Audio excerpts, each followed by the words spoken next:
हमारे जो शास्त्र परमार्थिक शास्त्र है, परमार्थिक शास्त्र का मतलब जिनमें परमार्थ की शिक्षा दी जाती है, जिनमें भगवान के भजन की शिक्षा दी जाती है, ऐसे जो हमारे शास्त्र हैं उसमें कहा गया है कि ये जो अधिक मास है, पुरुषोत्तम मास, ये भगवान के भजन के लिए सर्वोपरि श्रेष्ठ है। ऐसा भक्ति ठाकुर ने लिखा है। ऐसा भजन करने वाले व्यक्ति के लिए लिखा है सर्वोपरि, सबसे ज्यादा श्रेष्ठ है। इसलिए भक्ति ठाकुर लिखते हैं जीवन अनित्य, नित्य जीवन है, जीवन का कोई अंश भी व्यर्थ नहीं गवाना चाहिए, कोई अंश व्यर्थ नहीं गवाना चाहिए, नहीं बिताना चाहिए। सर्वदा अपने आप को हर पल के लिए, हर क्षण के लिए हरि भजन में ही रहना चाहिए। यही जीव का कर्तव्य है कि वो अपने आप को पूरी तरह भगवान के भजन में नियोजित करे। अतः हर तीसरे साल जो अधिक मास आता है, 3 साल के अंतराल के बाद आता है ये मास,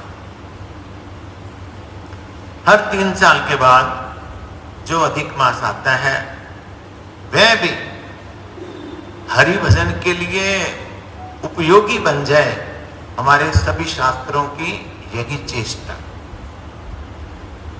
ठीक है, इसमें कोई शुभ कर्म नहीं हो सकता है इस मास में। क्यों नहीं हो सकता? इस मास में संक्रांति नहीं होती है। जब संक्रांति नहीं होती तो तिथियां कैसे निर्धारण करें? इसलिए, परंतु भगवान के भजन के लिए ये उपयोगी बन जाए ये मास। हमारे सभी शास्त्रों का गूढ़ जो तात्पर्य है वो यही। जो कर्मी लोग हैं, पता ही है इस मास में कोई सत्कर्म नहीं होता, उस मास को सत्कर्म शून्य के रूप में जानते हैं कि इसमें तो कोई सत्कर्म करना ही नहीं चाहिए। तब सभी जीवों के उद्धार के लिए, जितने जीव हैं सबके उद्धार के लिए परमार्थ शास्त्र ने उस समय को भजन के लिए विशेष उपयोगी निर्धारित किया। इसमें और कोई काम नहीं करने तो ये काम करो। अतः ये महीना किसके लिए है? केवल मात्र भगवान के भजन के लिए। परमार्थ शास्त्र कहते हैं हमारे कि हे जीव, तुम क्यों आलस करते हो? पुरुषोत्तम मास में भजन करने क्यों नहीं करते हो? क्यों तुम ढीला ढाले हो? क्यों आलस करते हो? डटो। और शास्त्र बोलता है ढीले ढाले नहीं रहना। क्या करना? क्यों जी?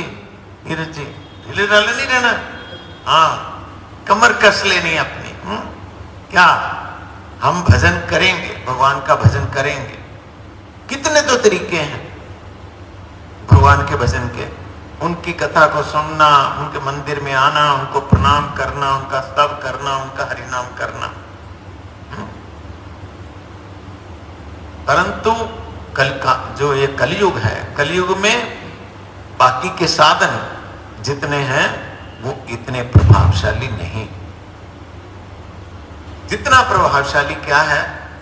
भगवान का नाम संकीर्तन, भगवान की कथा। जब गोस्वामी तुलसीदास जी ने मानस को समापन किया, समापन के पृष्ठों पे उन्होंने लिखा है यही कलिकाल न साधन दूजा। समझ लिया? यही कलिकाल, यही कलिकाल न साधन दूजा। जो 6 बातें बोली उन्होंने, जोग यज्ञ जप तप व्रत पूजा। इस कलयुग में कहते ये 6 नहीं चलेंगे। क्या नहीं 6 चलेंगे? जोग,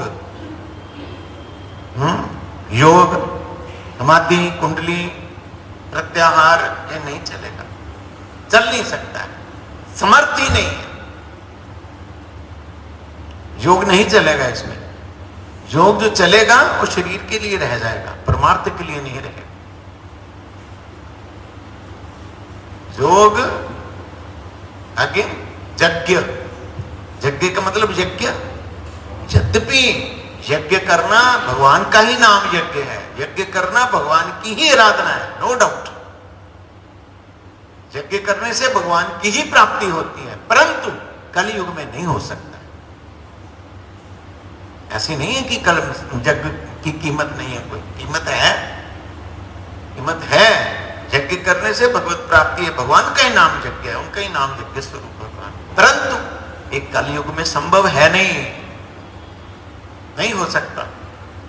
ना कराने वाला कोई है, ना कोई करने वाला है। करने वाले के लिए कितनी कंडीशंस हैं, आप देखें जरा शास्त्र को उठा के, उसका रहन सहन खान पीन कैसा होना चाहिए। वो आहुति दे दी बस उससे यज्ञ हो गया, ऐसे नहीं होता है। कराने वाला कैसे होना चाहिए, सदाचारी, वो भी देखिए उठा के। दोनों ही पवित्र होने चाहिए, कराने वाला भी, करने वाला।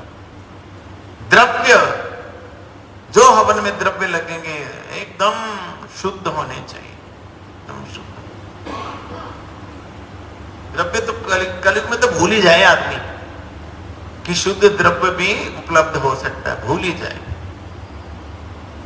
अतः ये संभव नहीं है। योग यज्ञ जप, कितना जप करेगा वो? पहले ऋषि मुनि दिन रात जप करते थे।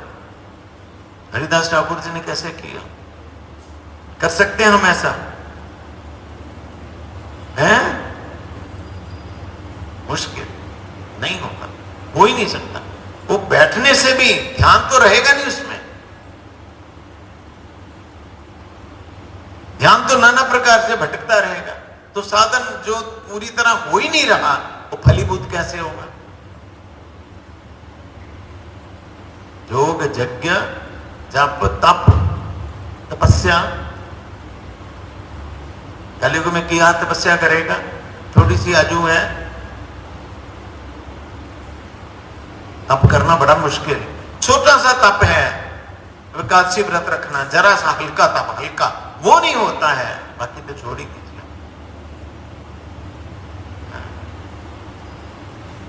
योग यज्ञ जप तप व्रत, क्या व्रत करेंगे हम? मैं भी बीच में हूं। कितने आदमी छाती पर हाथ रख के बोल सकते हैं कि एकादशी का व्रत हम लोग जो शास्त्र में लिखा उसी प्रकार करते हैं? एक व्रत नहीं हो सकता, क्या भगवान की प्राप्ति करेंगे? नहीं चलेगा। योग यज्ञ जप तप व्रत पूजा, पूजा तो कर ही नहीं सकता। इतनी प्रॉब्लम है, पूजा हर कोई नहीं कर सकता है। नाना प्रकार की बीमारियों से जर्जरित है, ना पूजा के लिए कोई सामग्री है। इसलिए पूजा में भी हमारे जो गौड़ियों मठों में पूजा होती है, वो भी भगवान के नाम के साथ में होती है। भगवान का नाम करते करते पूजा करनी पड़ती है, ताकि उसका दोष चला जाए। नहीं चलेगा। योग यज्ञ जप तप व्रत पूजा, ये बोलते हैं 6 नहीं चलेंगी। तो यही तो तरीके हैं। नहीं चलेंगी तो क्या करेंगे जी, बताओ? यही तो तरीका है। तो उसके जवाब में बोलते हैं वो स्वामी जी। पहले उन्होंने बोला, यही कलिकाल न साधन दूजा, योग यज्ञ जप तप व्रत पूजा। फिर क्या करें? राम ही सुमरिय गाय राम ही, संतत सुनहि राम गुण ग्राम ही। कुछ नहीं करना होगा, हमेशा उनका नाम करो, उनका श्रवण कीर्तन करो, उनकी महिमा सुनो, इससे हो जाएगा। गाय, गाओ, भगवान का नाम गाओ, सुमरिय, स्मरण करो उनका, इससे हो जाएगा स्मरण। गाय राम सुमरिय राम, संतत सुनहि राम गुण ग्राम ही, उनका गुणानुवाद। इस प्रकार ये कलयुग में और कुछ नहीं चल सकता है। अतः क्या करना होगा? क्यों आलस करना? बोलते क्यों आलस करना? आलस नहीं करके क्या करो? भगवान का नाम करो, भगवान का हर समय नाम उच्चारण करो। यही कलिका नहीं कलि कर्म भगति विवेकू राम नाम अवलंबने को। इसमें एक भगवान का नाम का अवलंबन है और कुछ नहीं चलेगा। इसलिए कई लोग मुझे पूछते हैं हम तो इतना नहीं पालन कर पाएंगे, तो जितना हम पालन कर सकते हैं उसमें सबसे बढ़िया हम क्या पालन करना? तो मैं उनको बोलता हूं भगवान का नाम करो, कथा सुनो, भगवान का स्मरण करो। जितने बाकी के नियम है इसी के लिए। जितने नियम है किसके लिए हैं? भगवान के नाम कथा श्रवण उनके स्मरण के लिए। इसको छोड़ के बाकी के चीजों में पड़े रहना उसका फायदा नहीं होता है। गुरु महाराज हमारे बोलते थे कई बार कि जब गुरु जी अपनी बात लेके बोलते थे, हम जब लोग मठ में आया तो एकादशी में हमको जरा जरा सा मिलता था। गुरु जी बोलते जरा जरा सा फलाहार मिलता था।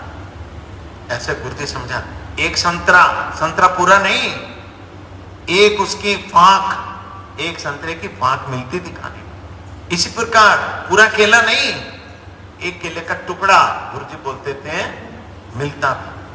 तो कहते इतना थोड़ा सा फल मिलता था खाने को। तो गुरु जी के शब्द हैं, पेट तो चो चो करता है। ऐसा गुरु जी बोलते, पेट तो चो चो करता है। तो हमने सोचा इतना खाने से पेट चो चो गए, छोड़ो ये भी नहीं खाना। गुरु जी ऐसा बोलते, ये भी नहीं खाना। पर साथ में ये भी बोलते थे कि हम लोग पानी नहीं पिएंगे, खाएंगे नहीं, पिएंगे, पर क्या करेंगे? घर में जाके चारपाई पे पड़ जाएंगे। हमने निर्जल व्रत रखा हुआ है, सोफे पे बैठ जाएंगे। क्यों? शरीर में जान नहीं रहती पानी नहीं पीने से। किसी से ज्यादा बातचीत नहीं करेंगे, काम नहीं करेंगे, कुछ दिन काम धंधे पे नहीं जाएंगे। क्यों जी? है ना? तो क्या करेंगे? आराम फरमाएंगे। मैं गुरु जी की बात ही बोल रहा हूं। ओ व्रत रख के नहीं कुछ खा के क्या करना? पानी नहीं पीना, खाना भी नहीं कुछ, और क्या करना? चुपचाप, गर्मी न जहां हो, एसी लगा हो, कूलर लगा हो, वहां पड़े रहना। इसको व्रत नहीं बोलते। जिसके लिए व्रत रखा तो गुरु जी बोलते तुम नहीं रह सकते, थोड़ा सा ले लो। ऐसा बोलते, थोड़ा सा ले लो, पर जो जिसके लिए व्रत है उसमें ध्यान दो। व्रत है उसको क्या बोलते हैं? उपवास। उपवास का मतलब क्या है? भगवान के समीप में वास। भगवान के समीप में वास कैसे होता है? उनको सुनने से, उनके बारे में, उनका हरिनाम जप करने से वास होता है। अपने आप को उसके स्मरण में नियोजित करना पड़ता है। ये मूल को छोड़ के नियमों में सारा ध्यान दे।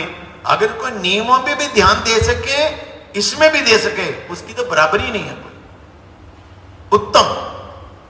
पर ये जो भगवान के भजन की कॉस्ट पे नियमों का अवलंबन करना, ये भी ठीक है।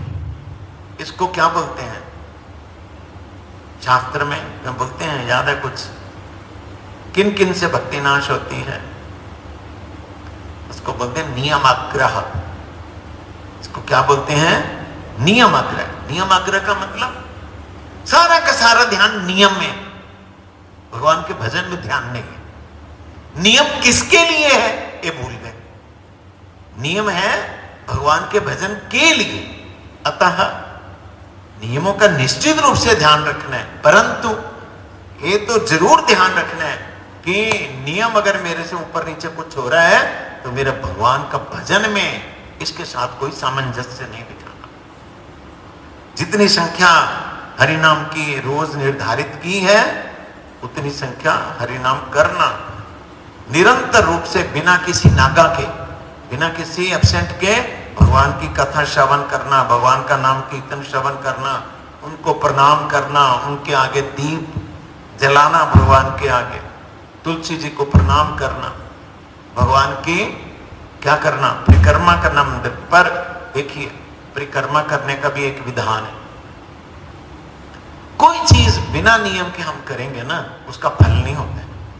गीता बोलती है ना तो उसका फल होता है ना शांति मिलती है, फल नहीं होता। हलवा बनाने का एक नियम है कि नहीं है? है? निष्कंच हमारे बोलते थे, हलवा में क्या चीज लगती है? चार मुख्य, सूजी, घी, चीनी और पानी, चार ही लगते हैं कि और कुछ लगता है? चार चीजें लगती हैं मुख्य रूप से।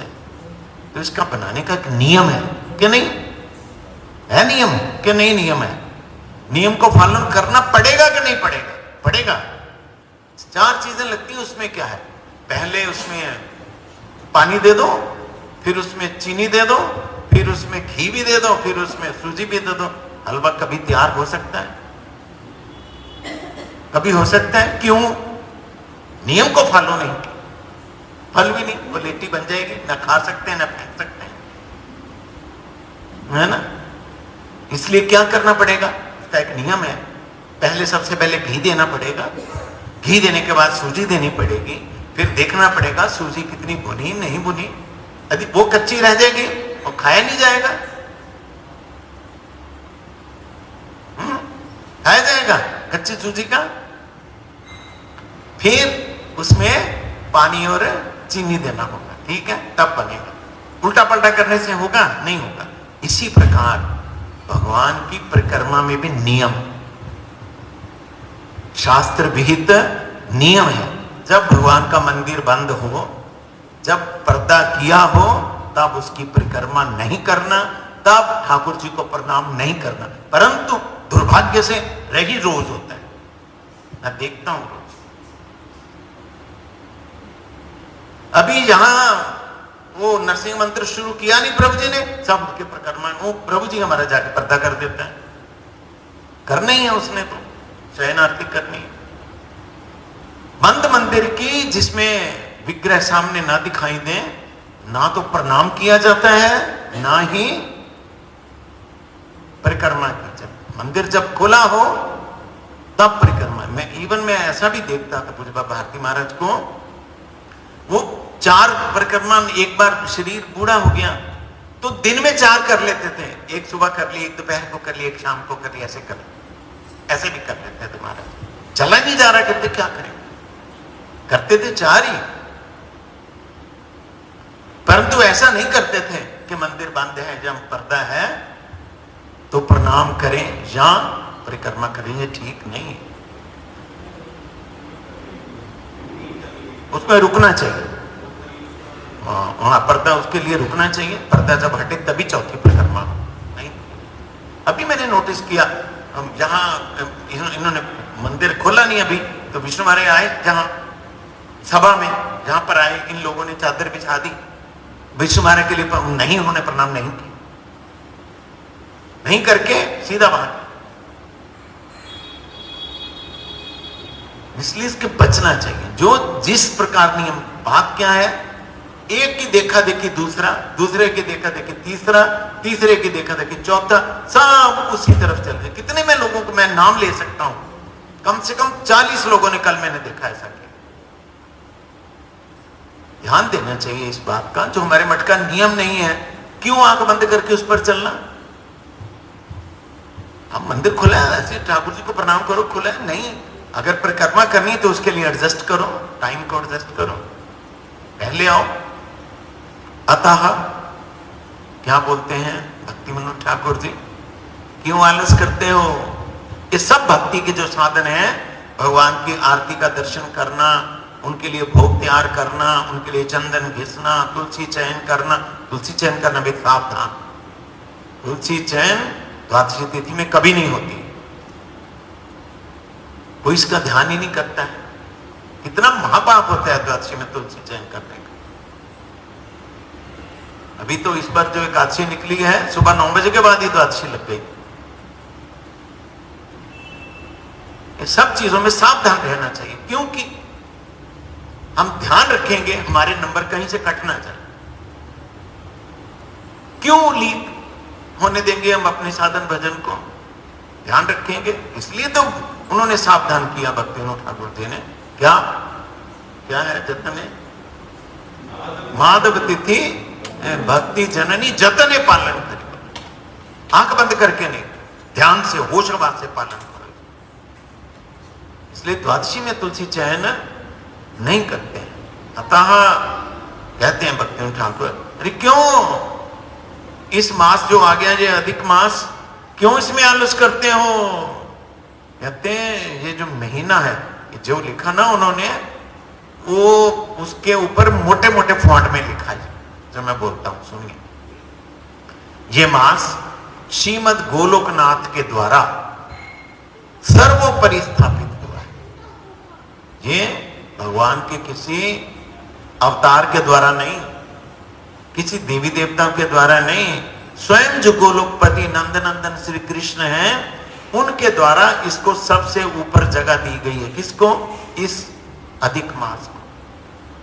यहां तक कि मोटा मोटा करके लिखा जाए, यहां तक कि कार्तिक, माघ और वैशाख मास की अपेक्षा भी ये मास सर्वश्रेष्ठ। और क्या बोलेंगे बताओ? इन तीनों की अपेक्षा ये मास श्रेष्ठ है। इस मास में विशेष भजन विधि के साथ श्री राधा कृष्ण जी का भजन करो, राधा कृष्ण जी का अर्चन भजन करो, सब कुछ कहते, सब कुछ प्राप्त हो जाएगा।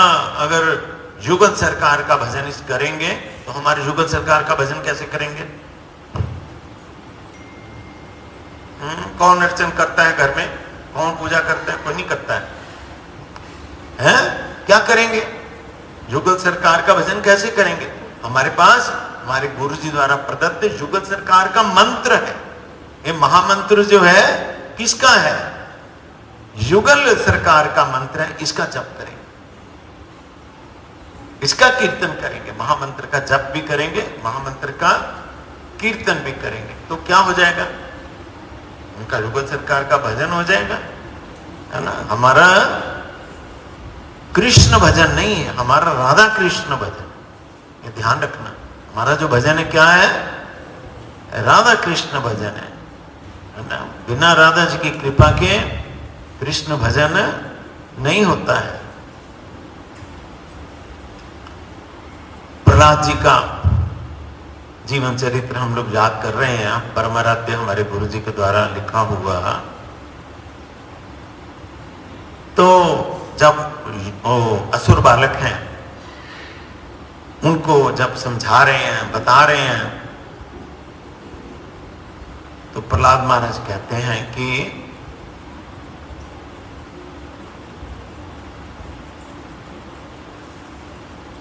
भगवान के बिना कोई भी इस जन्म मृत्यु से छुटकारा नहीं करा सकता। संसार बंधन से कोई नहीं छुड़ा सकता है भगवान के द्वारा, क्योंकि भगवान मुकुंद ही संसार बंधन से मुक्ति भी करा सकते हैं और प्रेम भी प्रदान कर सकते हैं। कोई देवता मृत्यु के, जन्म के बंधन से निष्कृति प्रदान नहीं कर सकते। सब देवताओं के लोक हैं, वहां से वापिस आना ही पड़ता है। और जो अर्जुन को बोलते हैं भगवान, जब मुझको प्राप्त होते हैं तब पुनर्जन्मना विद्यते। पुराणों में, भागवत पुराण में है, किसी समय देव असुर संग्राम में खटांग राजा ने देव पक्ष का अवलंबन करके असुरगण को प्राप्त किया था। खटांग राजा बहुत बड़े पराक्रमी राजा थे, सूर्य वंश के थे, भगवान राम के पूर्वजों में थे। बहुत शक्तिशाली ऐसे राजा थे कि जो देवता जब राक्षसों का मुकाबला नहीं कर सकते थे तो महाराज खटांग को बुला लेते थे, महाराज आप आ जाओ, आप हमारी तरफ से लड़ो। तो ये देवताओं की तरफ से लड़ते थे, सब उनको हरा देते थे।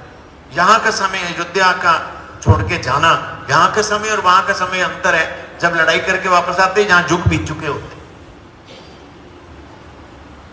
तो एक बार उन्होंने परास्त किया असुरों को। देवता इतना खुश हो गए उनसे कि आपने महाराज अपना घर बार छोड़ा, स्त्री को छोड़ा, है ना, सबको छोड़ छाड़ के आप हमारे लिए लड़ने के लिए आए हैं। अतः हम आपके बहुत ऋणी हैं, बहुत ऋणी हैं, हम आपसे बहुत संतुष्ट हैं, हम आपको वर देना चाहते हैं, मांगिए आपको क्या चाहिए। और गुरु जी बोलते थे, वायु देवता आके बोलता है आपको वायव अस्त्र चाहिए, अग्निदेव बोलता है आग्नेय अस्त्र चाहिए, इंद्र बोलता है ये अस्त्र चाहिए। सब लोग देवता जो जो जितकी जितनी समर्थ है वो सब अपनी ऑफर करते हैं देवता।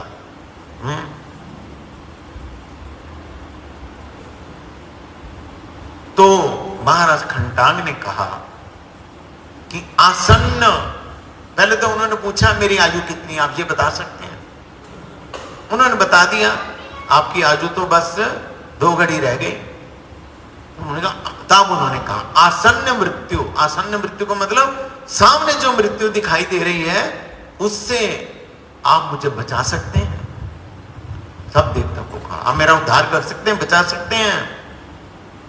तब देवताओं ने सब ने हाथ जोड़ के कहा महाराज खटांग, हम सभी प्रकार के अस्त्र आपको प्रदान कर सकते हैं, पर जीवन मृत्यु से निष्कृति प्राप्त कराना ये हमारे अधिकार क्षेत्र में नहीं है, ये केवल मात्र भगवान ही करा सकते हैं, ये हमारी समर्थ नहीं है। तब महाराज खटांग बोले फिर आपसे मेरा क्या रिश्ता है? मुझे शस्त्र, जब मेरी उम्र ही नहीं है तो मैं शस्त्र लेकर के क्या करूंगा, जब मेरी उम्र ही बची नहीं। तब उन्होंने सरयू के किनारे में ध्यान लगाया, 2 घड़ी में भगवान को स्मरण करके अनन्य भाव से भगवान के धाम को प्राप्त हो गए महाराज खटांग। अतः भगवान में सर्वतो भाव से आत्मसमर्पण करके वो भगवान को प्राप्त हो गए। इसलिए जो विवेकी पुरुष है उसको चाहिए कि वो हरि भजन करे। गुरु जी का मतलब है कि जब महाराज खटांग को प्राप्त हो सकते हैं तो हमको क्यों नहीं?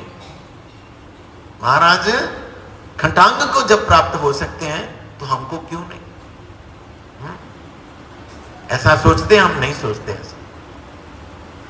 ऐसा सोचेंगे तो ऑप्टिमिस्टिक हो जाएंगे हम, नहीं डॉक्टर साहब? कि जब उनको प्राप्त हो सकते हैं तो हमारे एक गुरु आई हैं राम जन्म जी, उन्होंने अपनी सभा में एक बात सुनाई। वो कहते हैं पहले पहले मेरे भगवान के नाम में रुचि नहीं थी, रुचि कम कर। फिर वो कहते हैं बाद में मैंने जब देखा कि हमारा जो गुरु वर्ग है, हमारे जो गुरु जी हैं, वो तो इस नाम के धन में महाधनी है। बात ध्यान से सुनना, उन्होंने जो कहा वही बोल रहा हूं। उन्होंने कहा कि हमारा गुरु वर्ग, हमारे गुरु जी, वो तो इस नाम के धन में महाधनी है। महाधनी कितनी एग्जाम्पलें दी जा सकती हैं? नामाचार्य हरदास ठाकुर जी की, हमारे गुरु जी की, परम गुरु जी की, प्रभुपाद जी की, जिन्होंने 100 करोड़ नाम यज्ञ किया है, धनी है। तो कहते हैं हम इतने बड़े धनी गुरु के आश्रित होकर हम कंगाल रहेंगे? हम क्यों कंगाल रहेंगे? इतनी मतलब अच्छी लगी मुझे उनकी बात। कहते इतने बड़े धनी गुरु के आश्रित होकर हम क्यों कंगाल बनेंगे? हम भी धनी बनेंगे, हम भी धनी बनेंगे। इसलिए कहते जब मैंने ये सोचा कि हमारा गुरुवर कितना करता है तो हम क्यों कंगाल रहे, हम भी करें। तब कहते मैंने चोरी छिपे इधर उधर जाते आते हर समय कहते मैंने माला करने की आदत बनाई। पहले पहले कहते दिक्कत हुई मुझे, पर कहते बाद में ऐसा स्वाद आने लग गया कि मैं चाहकर भी उसको छोड़ नहीं पाया, छोड़। इस प्रकार कहते मुझे लत लग गई उसकी। तो जब खटांग महाराज को प्राप्त हो सकते हैं, हमको नहीं हो सकते, हम क्यों पीछे रहेंगे? नहीं, हम भी भगवान का भजन करेंगे, दिल से भजन करेंगे। और कहते हैं अगर हरि भजन मनुष्य नहीं करेगा तो अवश्य उसका पतन होगा, पतन होगा। दुख कभी समाप्त नहीं होंगे, कभी नहीं समाप्त होंगे। और ये कहते हैं जब जरा रोग आ जाए, मतलब बुढ़ापा आ जाए और रोगों से शरीर ग्रस्त हो जाए, तब जो पहले परिपुष्ट शरीर है उसके असमर्थ होने से पहले प्रहलाद महाराज समझा रहे हैं, ये जो तुमने प्रश्न किया ना कि बाद में करेंगे, ये कहते जो शरीर मिला परिपुष्ट शरीर, इसमें जरा बुढ़ापा आएगा ही और बीमारी भी आएगी और साथ में असमर्थता भी आएगी। असमर्थता समझते हैं? यहां आएगा, कथा में आएगा, सुन नहीं सकता है, सुन नहीं सकता, पता नहीं चलेगा क्या बोल रहा है क्या नहीं बोल रहा है। लाख वो मशीन लगाए, पता नहीं चलता है। क्या करेगा फिर? कहां से सुनेगा? है असमर्थता आ जाएगी ना, आ नहीं सकता है। अच्छा, उच्चारण करना चाहता है, मुंह से निकलता नहीं है, हर समय हाथ पांव ऐसे हिलते हैं, क्या सेवा करेगा? तब कहते ऐसी अवस्था आने से पहले उनको बोल रहे हैं, बच्चों को ऐसी जो अवस्था आने वाली है कि शरीर सारा असमर्थ दिखेगा ही नहीं, पर क्या पढ़ेंगे? आंखों से दिखना ही बंद हो जाएगा, तो पढ़ेंगे क्या? कौन सा ग्रंथ पढ़ेंगे जब दिखेगा ही नहीं? सुन भी नहीं सकते और पढ़ भी नहीं सकते, क्या करें? हाथ अशक्त हो गए, हाथ सेवा ही नहीं कर सकते, एक बाल्टी उठा के परिवेशन नहीं कर सकते, क्या करेंगे? ऐसा समय सबके साथ आता है, सबके साथ आने वाला ही है।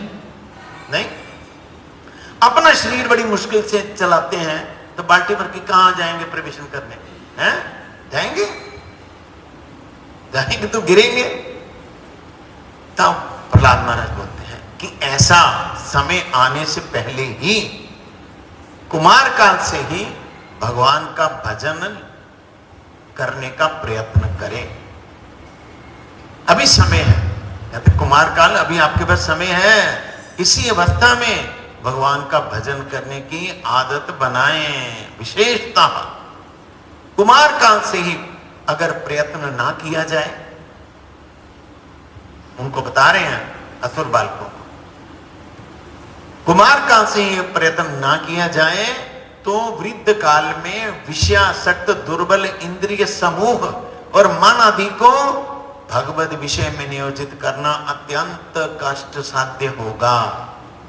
मतलब सारी उम्र इंद्रियां ने जो खाया है, इंद्रियों ने जो पिया है, बाद में उनको मोड़ना चाहेंगे, मुड़ेंगे नहीं, वो मुझे कष्ट साध्य, बाद में संभलेंगी नहीं। क्या शंकराचार्य ने कहा, बाल स्तावत क्रीड़ा सकता, तरुणा स्तावत तरुणी रखता, वृद्धा स्तावत चिंता मगना, पारे ब्रह्मणि को अपी न लगना। इसलिए कहते मैं बोलता हूं भज गोविंदम भज गोविंदम भज गोविंदम मूढ़। बाल स्तावत क्रीड़ा सकता, बाल बचपन में क्या होता है? खेल कूद में ही सारा समय बीत जाता है, खेल कूद में ही सारा समय। तरुण तरुणा स्तावत तरुणी रखता, यौवन में वो तरुणी के चक्कर में पड़ा रहता है। तरुणी नहीं समझते, तरुण का मतलब समझते हैं नौजवान युवन, और तरुणी का मतलब नौजवान युवती।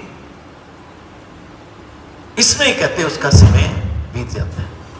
बाल स्तावत क्रीड़ा सकता, तरुण स्तावत तरुणी रखता, वृद्धा स्तावत चिंता मगना। वृद्ध को क्या होगा? भगवान की याद नहीं आएगी, चिंता क्या होगी? अरे देखो, मैंने इसको कहा था पैसे बैंक में जमा करा के आया ही नहीं करा के, मैंने उसको बोला था ऐसे कर दो, देखो सारे घर में लाइटें जल रही हैं, इसको नहीं बंद किया, फजूल खर्चा हो रहा है। बेकार की चिंता, हर समय उसी चिंता में रह जाएगा वृद्ध है। इसने ऐसा नहीं किया, इसने ऐसा नहीं किया, इसने बहू ने ऐसा नहीं किया, बेटे ने ऐसा नहीं किया, और इसमें ये जो जीवन के संस्कार हैं वो वृद्ध अवस्था में उभर आएंगे। चाह के भी भगवान का नाम मुख से निकलेगा नहीं, भगवान की कथा सुनी नहीं जाएगी। इसलिए बोलते क्या? वृद्धा तावत चिंता मगना। वृद्ध में क्या हो जाएगा? बुढ़ापे में चिंता चिंता में डूब जाएगा। इसलिए हे बंदे, कहते क्या कर, भज गोविंदम भज गोविंदम भज गोविंदम मूढ़ मत। इसलिए प्रहलाद जी कहते हैं वृद्ध काल जब आएगा तब ये इंद्रियों की बस में नहीं रहेंगी। अतः वृद्ध काल आने से पहले ही मैं आपको बोलता हूं कि भगवान का भजन करो। इसलिए बुद्धिमान दूरदृष्टि संपन्न व्यक्ति जो है वो भविष्य का परिणाम पहले सोचते हैं। बुद्धिमान व्यक्ति वही है, फ्यूचर में क्या होगा अभी उसको निर्णय करे। अगर फ्यूचर में नहीं सोचेगा तो बाद में पछताना पड़ेगा उसको। इसलिए बुद्धिमान वही है कि आने वाले समय के लिए वो, अभी देखो ना शोर हो रहा है कि वो क्या होता है, नहीं ये कहते बंद लग जाएगा, ऐसा हो जाएगा, है ना, लॉकडाउन लग जाएगा, ऐसा बोलते हैं, ये महंगा हो जाएगा, महंगा हो गया। तो मैं देख रहा हूं कितने लोगों को मैं देख, वो चीज स्टोर करने लग गए अभी सब। घर में आटा नहीं समाप्त होना चाहिए, तेल तो होना चाहिए, गैस का सिलेंडर अलग से होना चाहिए। चिंता नहीं कर रहे हैं, किसके लिए चिंता कर रहे हैं? फ्यूचर के लिए तकलीफ ना, तभी तो कर रहे हैं। और नहीं चिंता करेंगे तो हमारे ऊपर वो है रहते किराएदार। आज मुझे वो मतलब होता ना बट्ठल जिसमें तो मैं उसकी मुझे जरूरत पड़ी, मैं ऊपर में लेने गया तो मैं ऊपर है नहीं, ऊपर देखो टॉप छत पे पड़ा है, तो उसमें मैंने देखा राख है, ईंटें हैं, लकड़ी है, ये कहां से आ गई? तो मुझे उसने बताया क्या करें, गैस थी नहीं, ईंटों को इस बट्ठल में लगा के बीच में लकड़ी जगा के रोटी बनाई है।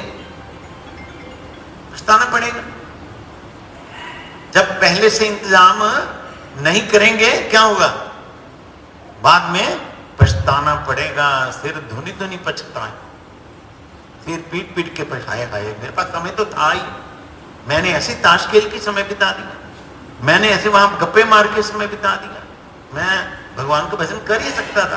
तब हाथ में कुछ नहीं रहेगा। हमारे घर के पास है वो गोल चक्कर पार्क है ना, जाके देखो जरा, 5-5, 7-7 लोग बैठे हैं और ताश खेल रहे, अच्छे अच्छे घरों के हैं, ताश लेके खेल रहे। तो उनको मैं जानता हूं कईयों को, कहते क्या करें जी, टाइम ही नहीं बीतता, टाइम ही नहीं बीतता। मुझे बोलते कुलदीप जी आप लग जाओ कहीं, आपको तो अच्छी जॉब मिल सकती है कहीं ना कहीं। मैं सारी उम्र मुश्किल से पिंड छुड़ाया है, अभी फिर उसमें घुस जाओ, है ना।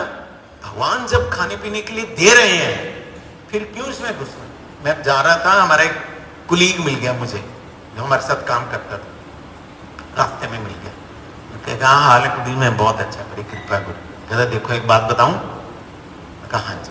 कहते इतने दयावान है भगवान हम पर, कहते देखो आप जो होते ना राजमिस्त्री, मुझे बोलते राजमिस्त्री को देखो जरा जाके, इतनी धूप में इतनी गर्मी में बेचारा लगा हुआ है, कोई उसके लिए चैन नहीं। मजदूर को देखो, मुश्किल से 500 रुपए मिलता है उसको, कहते मजदूर को दिहाड़ी का, राजमिस्त्री को 700-800-900 मिलता होगा, है सारा दिन का, तो सुबह 8 बजे से लेकर शाम को 5-6 बजे तक काम करते हैं, इतनी धूप में उनकी मजबूरी है, करना पड़ेगा। कहते देखो हमको, कहते कितना बढ़िया रखा भगवान, घर में आराम से बैठो, कहते रोज इतने पैसे आपके अकाउंट में आ जाएंगे, गवर्नमेंट ने डाल देने, आराम से आप रोटी खा सकते।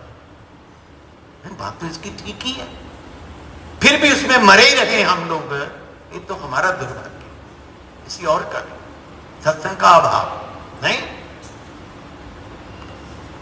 क्या करें। इसलिए उन्होंने समझाया कि बाद में वक्त हाथ में रहेगा नहीं, अभी जो कुमार बसता है उसी में आप भजन कर लीजिए। जिस प्रकार दूरदृष्टि संपन्न जो व्यक्ति है वो भविष्य का परिणाम सोचकर पहले ही सावधानियां अपना लेते हैं। इस प्रकार ये श्लोकों का अर्थ बोल रहा हूं मैं, एक गुरु जी ने श्लोक भी दिए सब। मुग्धस्य बाल्ये कौमारे क्रीडतो जाति विंशति जरया ग्रस्त देहस्य जातय कल्पस्य विंशति। तब उन्होंने कहा क्या, कहते मनुष्य की आयु ज्यादा से ज्यादा कितनी है, 100 साल, ज्यादा से ज्यादा। 100 साल आयु है, वो भी अजितेंद्रिय जो व्यक्ति है, जो हमेशा भोग में ही व्यस्त रहता है, उसकी आयु तो और कम है, और कम है। 100 के भी मान के चले तो 50 तो कहते उसमें से निकाल दो। प्रहलाद जी उनको समझा रहे हैं 50 निकाल दो, क्योंकि है 100 के निकल गए। और बाकी के 50 के में बताया कि उसमें बाल्यावस्था में कितना चला गया, यौवन में कितना चला गया, बुढ़ापे में कितना चला गया, हाथ में कहते कहां रह गया 10 साल, उसमें भी इधर उधर करके सारा कुछ गुजार दिया। उसमें भी क्या हुआ, चक्कर में पड़ा रहा, मैं ये करूं कि मैं वो करूं, ये मैं करूं या ना करूं। नहीं, ऐसे लग जाता कि नहीं, मैं ये करूं या ना करूं। उसमें ही उसका चिंतन जो है, उसका जो समय है बीत जाता है, वो निर्णय नहीं कर पाता मैं क्या करूं, मैं क्या करूं, क्या। इसलिए गोस्वामी जी ने जब उनके भगवान के धाम में जाने का समय आया तो उनके जो सेवक थे वो घेर के बैठ गए वो गोस्वामी जी। कहते महाराज आपने इतना कुछ किया जीव के लिए, इतना कुछ बनाया, रामायण लिखी है, जानकी मंगल लिखा, हनुमान चालीसा लिखा, कितने ग्रंथ है, कवितावली लिखी, गीतावली लिखी, इतना। तो हम प्रार्थना आपसे ये है कि आप अपने जीवन का निचोड़ हमको बता के चलिए। अपने जीवन का सारी आयु आपने भजन किया, इतना बढ़िया भजन किया, मामूली है कोई जिनके ग्रंथ को ऊपर रख दिया शिव जी ने सबसे। अब बताइए जीवन का निचोड़। तब उन्होंने कहा सबको, अपने सेवकों को, अल्प तो अवधि, अल्प तो अवधि जीव, इसमें काह काह कीजिए। थोड़ा सा तो समय है, इसमें क्या करना क्या नहीं करना, वो करना क्यों करना, ये ग्रंथ पढ़ना वो करना, बहुत बात मैं बोलूंगा नहीं, अभी समय नहीं है। काह कीजिए, छंद को प्रबंध बहु, बहुत बात है। फिर उन्होंने लास्ट में कहा, देखो मेरी एक बात मैं बोल देता हूं, निचोड़ मेरी जिंदगी का ये है, जन्म अगर सुधारना चाहो, अपना अगर जीवन आप संवारना चाहते हैं, जन्म अगर सुधारना चाहो राम नाम लीजिए। बस मेरे जीवन का ये निचोड़ है कि भगवान का नाम करो, भगवान के नाम का आसरा करो, ये कर लूं मैं वो कर लूं, इसमें सारा समय ना गवाओ। यही उपदेश जो है प्रहलाद महाराज असुर बालकों को दे रहे हैं। कल से तो शुरू होगा पुरुषोत्तम मास, हम लोग भागवत का सुनेंगे, ब्रह्म जो विमोहन प्रसंग है वो सुनेंगे, बीच बीच में थोड़ा थोड़ा पुरुषोत्तम मास का महात्म भी होगा, दोनों अष्टक पाठ भी होंगे, देखेंगे। अगर बीच में हुआ तो समय मिला तो इसको प्रहलाद में, नहीं तो फिर छोड़ेंगे नहीं इसको। अच्छा नहीं लगता मुझे इसको गुरु जी का लिखा हुआ बीच में छोड़ना, बाद में करेंगे, क्या करेंगे, जो भी है नियम तो पालन जैसे है उसको करना ही होगा। याद रखना आप भी, मैं भी याद रखूंगा कहाँ छोड़ा था है, फिर उसको जब मौका मिलेगा इसको करेंगे जो